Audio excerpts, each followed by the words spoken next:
创世基金会台南分院每当拢会举办公益园游会，但进前因疫情的原因，曾经暂停2档。现在疫情趋缓，活动决定再次开办。创世台南分院为了向市民大众报告这项好消息，在宣传记者会上邀请真侪爱心单位来协助宣传，甚至连艺人歌手也做伙来献唱热听。这是我向来对你的思念，请你长的时间，我有我坚持一个人，所有的困难我家己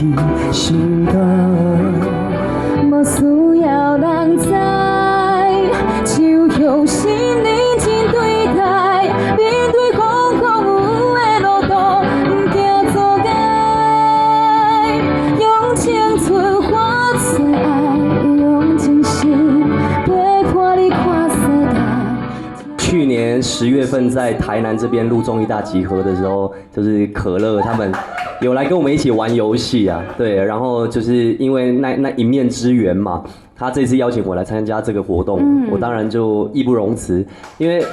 平常就很喜欢，因为大家也知道我大哥瓜哥很喜欢做一些公益活动，非常踊跃的支持这么有公益的、这么有爱心的活动。那4月27号当天呢，我跟钟佑也都会一同到园游会的现场，那唱歌给大家听。那希望大家呢可以一起到现场来听歌，然后一起。刚刚有听到有很多好吃的、好玩的、好喝的，对，然后也一起做公益。除了演艺界朋友献声热听，长期帮忙的上沃企业也现场捐出10万块，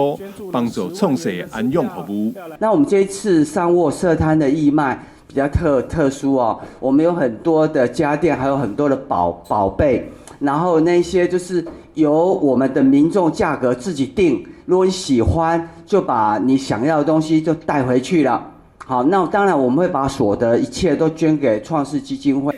另外，台南华裔扶轮社社长谢新慧也传领社友做伙来捐献，同时更捐出88000块，希望会当抛砖引玉，吸引更多人做伙来参加创世园游会。我们华裔扶轮社的话呢，舍友都很支持这个创世基金会的一些活动跟建设所需要。所以呢，这个园游券这边的话呢，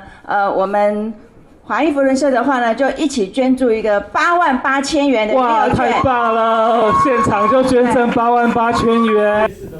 创世基金会爱回来公益园游会，4月27日下晡2点，将伫咧小北新港夜市广场举办。当天会有80到100担爱心单位参与，不但好食，又阁好耍，同时更具有关怀意义。创世台南分院邀请大家做伙来做公益。